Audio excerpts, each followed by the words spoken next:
Hello students, ಈ ವಿಡಿಯೋದಲ್ಲಿ ನಾನು 5D ವರ್ಕ್ನ ಹೇಗೆ ಮಾಡಬೇಕಂತ ತೋರಿಸ್ಕೊಡ್ತಾ ಇದ್ದೀನಿ. 5D ವರ್ಕ್ ಅಂದರೆ ಏನು, 3D ವರ್ಕ್ ಅಂದರೆ ಏನು, ಪ್ಯಾಚ್ ವರ್ಕ್ ಅಂದರೆ ಏನು ಅಂತ ತುಂಬ ಜನಕ್ಕೆ ಕನ್ಫ್ಯೂಷನ್ ಇರುತ್ತೆ. ಸ್ಟಾರ್ಟಿಂಗ್ ತುಂಬ ಜನ ನನ್ನ ಕೇಳಿದ್ರಿ.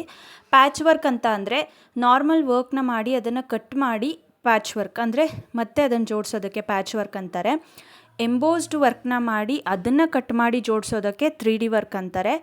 5D ವರ್ಕ್ ಅಂದರೆ ನೀವು ಇಲ್ಲಿ ನೋಡ್ಬೋದು, ಕಂಪ್ಲೀಟ್ ಪಿಕಾಕ್ ಬಾಡಿನೇ ನಾವು ಡೈರೆಕ್ಟಾಗಿ ಮಾಡ್ದಂಗಿದೆ, ಅಂದರೆ ಎಕ್ಸಾಕ್ಟ್ ಪಿಕಾಕ್ ಬಾಡಿ ಇರೋ ಥರನೇ ಇದೆ. ಸೊ ಇದಕ್ಕೆ ನಾವು 5D ವರ್ಕ್ ಅಂತ ಹೇಳ್ತೀವಿ. ಸೊ 3Dಗೂ 5Dಗೂ ನಿಮ್ಗೆ ನೋಡಿದ್ರೇ ಡಿಫ್ರೆನ್ಸ್ ಗೊತ್ತಾಗುತ್ತೆ. ಸೊ ಫಸ್ಟು ನಾನಿಲ್ಲಿ ಈ ಥರ ಫೆದರ್ಸ್ನ ರೆಡಿ ಮಾಡ್ಕೋತಾ ಇದ್ದೀನಿ. ನಿಮಗೆ ಕೊಟ್ಟಿರೋ ಮೆಟೀರಿಯಲ್ಸಲ್ಲಿ ಇಷ್ಟೆಲ್ಲ ಮೆಟೀರಿಯಲ್ ನಿಮಗೆ ಅವೈಲೇಬಲ್ ಇರೋಲ್ಲ.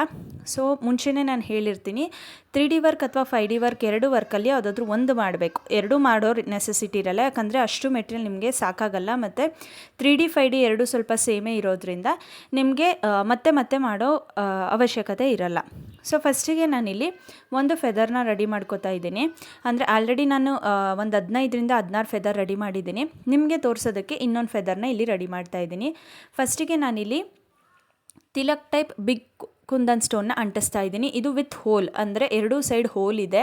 ಈ ಥರ ಹೋಲ್ ಇದ್ದಾಗ ನೀವು ಯಾವುದೇ ಸ್ಯಾರಿಗಾಗಲಿ ಅಥವಾ ಯಾವುದೇ ಬಟ್ಟೆಗಾಗಲಿ ಇದನ್ನು ಹಾಕಬೇಕಾದ್ರೆ, ಅಂದರೆ ಗ್ಲೂ ಹಾಕಿ ಫಸ್ಟು ಅಂಟಿಸಿದ ಮೇಲೆ ಎರಡೂ ಸೈಡ್ ಏನು ಹೋಲ್ ಇರುತ್ತೆ ಅದರಲ್ಲಿ ಸ್ಟೋನ್ ಕಲರ್ ಕಾಟನ್ ಥ್ರೆಡ್ನೇ ತೊಗೊಂಡು ಆ ಕಡೆ ಈ ಕಡೆ ಹೋಲಿಂದ ಸ್ಟಿಚ್ ಮಾಡೋದ್ರಿಂದ ಅದು ಸೆಕ್ಯೂರ್ ಆಗೂ ಇರುತ್ತೆ ಮತ್ತು ಥ್ರೆಡ್ ಕೂಡ ನಿಮಗೆ ಕಾಣಿಸಲ್ಲ. ನಾನು ಇಲ್ಲಿ ನಿಮಗೆ ಗೊತ್ತಾಗಲಿ ಅಂತ ಹೇಳಿ ಗೋಲ್ಡ್ ಕಲರ್ ಕಾಟನ್ ಥ್ರೆಡ್ನ ಯೂಸ್ ಮಾಡಿದ್ದೀನಿ. ಸೊ ಫಸ್ಟು ಅದನ್ನು ಅಂದರೆ ಸ್ಟೋನ್ನ ತಿಲಕ್ ಟೈಪ್ ಬಿಕ್ಕುಂದನ್ ಸ್ಟೋನ್ನ ಅಂಟಿಸಿ ಆದಮೇಲೆ ಅದು ಒಣಗಿದ ಮೇಲೆ ಹೋಲಿಂದ ಹೊರಗಡೆಗೆ ಸ್ಟಿಚ್ನ ಮಾಡಬೇಕು. ಸ್ಟಿಚ್ ಮಾಡಿ ಆದಮೇಲೆ ನಾನಿಲ್ಲಿ ಸ್ಟೋನ್ ಚೈನ್ನ ಸುತ್ತ ಹಾಕಿ ಸ್ಟಿಚ್ ಮಾಡ್ಕೋತಾ ಇದ್ದೀನಿ. ನಾನು ನಿಮಗೆ ವೀಕ್ 2 ಅಲ್ಲಿ ಹೇಳ್ಕೊಟ್ಟಿದ್ದೆ ಅಲ್ವಾ, ಸ್ಟೋನ್ ಚೈನ್ನ ಹೇಗೆ ಸ್ಟಿಚ್ ಮಾಡಬೇಕಂತ. ಎರಡು ಥರ ಸ್ಟೋನ್ ಚೈನ್ ಸ್ಟಿಚ್ ಮಾಡೋದು ಹೇಳ್ಕೊಟ್ಟಿದ್ದೆ. ಸೊ ಸೆಕೆಂಡ್ ಟೈಪಲ್ಲಿ ಯಾವ ಥರ ಹೇಳ್ಕೊಟ್ಟಿದ್ದೆ ನಾನು, ಅಂದರೆ ಡಬಲ್ ಸೈಡ್ ಮಾಡ್ತಿಲ್ಲ, ನಾನು ಒಂದೇ ಸೈಡಲ್ಲಿ ಸ್ಟೋನ್ ಚೈನ್ನ ಸ್ಟಿಚ್ ಮಾಡ್ತಾ ಇದ್ದೀನಿ. ಸೊ ಈ ಥರ ಸ್ಟಿಚ್ ಮಾಡ್ಕೋತಾ ಹೋಗಬೇಕು. ನಾನಿಲ್ಲಿ ಯಾಕೆ ಈ ಥರ ಮಾಡ್ತಿದ್ದೀನಿ ಅಂದರೆ, ಡಬಲ್ ಸೈಡ್ ಸ್ಟಿಚ್ ಮಾಡೋದ್ರಿಂದ ನಾನೇನು ಸ್ಟೋನ್ ಅಂಟಿಸಿದ್ದೀನಿ ಅದಕ್ಕೂ ಸ್ಟೋನ್ ಚೈನಿಗೂ ಮಧ್ಯೆ ನಿಮಗೆ ಗ್ಯಾಪ್ ಕಾಣಿಸುತ್ತೆ. ಸೊ ಥ್ರೆಡ್ಡಲ್ಲಿ ನೀವೇನು ಸ್ಟಿಚ್ ಹಾಕಿರ್ತೀರ ಸ್ಟಿಚ್ಚು ಹಾಗೇ ಕಾಣಿಸುತ್ತೆ. ಸೊ ಅದಕ್ಕೆ ಸಿಂಗಲ್ ಸೈಡ್ ಈ ಥರ ಸ್ಟಿಚ್ ಹಾಕ್ತಾ ಬರೋದ್ರಿಂದ ಸೆಕ್ಯೂರ್ ಆಗೂ ಇರುತ್ತೆ ಮತ್ತು ನಿಮಗೆ ಅಲ್ಲಿ ಗ್ಯಾಪ್ ಕಾಣಲ್ಲ. ಸೊ ಈಗ ಕಂಪ್ಲೀಟ್ ಇದ್ರ ಸುತ್ತ ನಾನು ಸ್ಟೋನ್ ಚೈನ್ನ ಸ್ಟಿಚ್ ಮಾಡ್ಕೋತಾ ಇದ್ದೀನಿ. ನಾನು ಮಾಡಿರೋ ಥರನೇ ಮಾಡಬೇಕಂತ ಏನಿಲ್ಲ.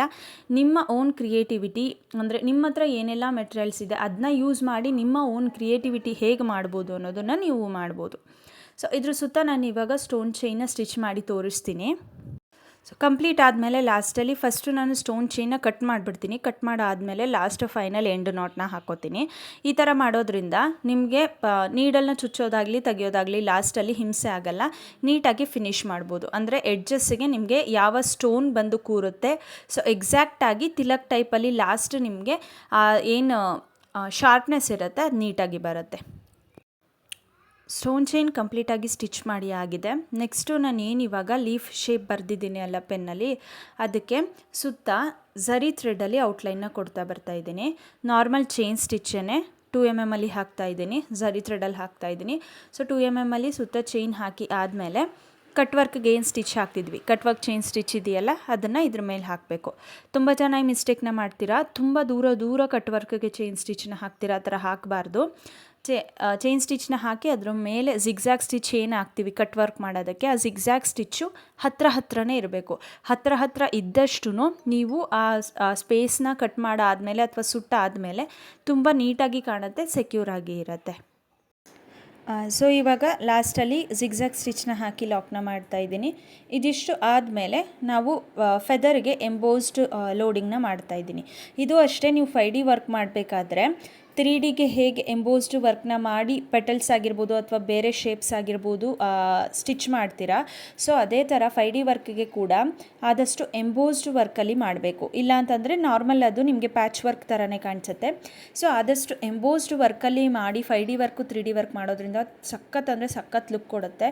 ನೀವು ಯಾವುದೇ ಬ್ಲೌಸ್ಗಳಿಗೆ ಕೂಡ ಟ್ರೈ ಮಾಡ್ಬೋದು, ತುಂಬಾ ಚೆನ್ನಾಗಿ ಕಾಣಿಸುತ್ತೆ. ಸೊ ನೆಕ್ಸ್ಟು ನಾನಿಲ್ಲಿ ಎಂಬೋಸ್ಡ್ ವರ್ಕ್ ಮಾಡೋಕ್ಕೆ ಬೇಸಿಗೆ ಕಾರ್ಡ್ ಅಥವಾ ಜರ್ದೋಸಿ ಹಾಕೋಬೇಕಂತ ಹೇಳಿದ್ದೆ ಅಲ್ವಾ, ನಾನಿಲ್ಲಿ ಜರ್ದೋಸಿನ ಹಾಕೋತಾ ಇದ್ದೀನಿ. ಜರ್ದೋಸಿಯಲ್ಲಿ ಕೋರನ ಹಾಕೋತಾ ಇದ್ದೀನಿ. ಸೊ ಏನು ಮೇಲ್ಗಡೆ ನನಗೆ ಹಾಫ್ ಮೂನ್ ಶೇಪ್ ಮಧ್ಯ ಪೆಂಡಿಂಗ್ ಇದೆ ಅಲ್ವಾ, ಖಾಲಿ ಸ್ಪೇಸ್ ಇದೆ ಅಲ್ವಾ, ಸೊ ಅಲ್ಲಿಗೆ ಕೋರನ ಹಾಕಿ ಕಂಟಿನ್ಯೂಸ್ ಸ್ಟಿಚ್ನ ಹಾಕ್ತಾಯಿದ್ದೀನಿ.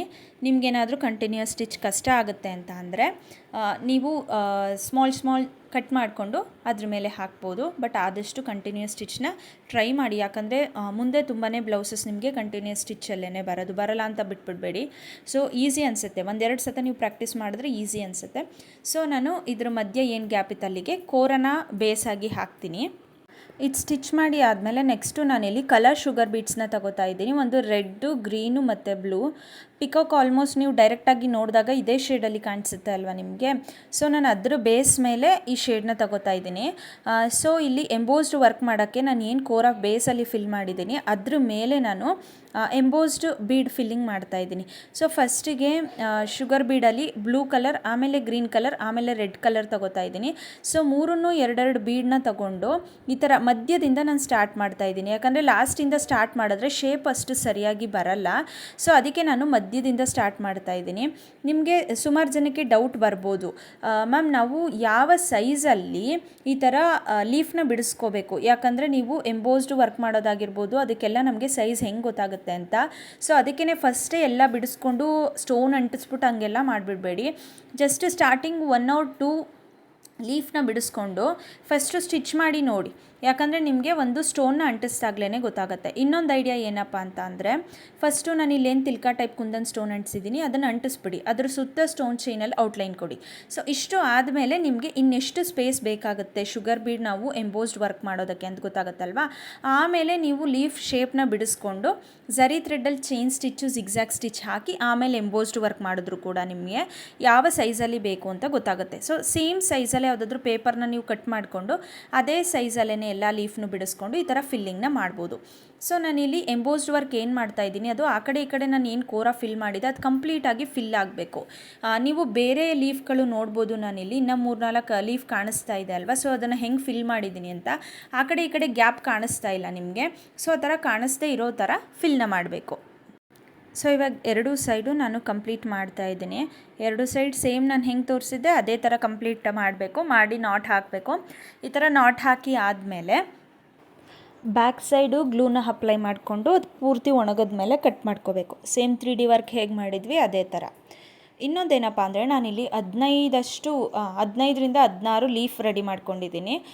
ಸೊ ನಿಮಗೇನಾದರೂ ಅಂದರೆ ಫೆದರ್ ರೆಡಿ ಮಾಡ್ಕೊಂಡಿದ್ದೀನಿ, ನಿಮಗೇನಾದರೂ ಇದಕ್ಕಿಂತ ಜಾಸ್ತಿ ಬೇಕು, ಇನ್ನು ನಾನು ಹೆವಿ ಮಾಡ್ತೀನಿ ಪಿಕಾಕ್ ವರ್ಕ್ನ ಅಂತ ಅಂದರೆ ಸೊ ಇದಕ್ಕಿಂತ ಜಾಸ್ತಿ ಕೂಡ ನೀವು ತೊಗೋಬೋದು. ನಾನಿಲ್ಲಿ ಒಂದು 15ರಿಂದ 16 ರೆಡಿ ಮಾಡ್ಕೊಂಡಿದ್ದೀನಿ.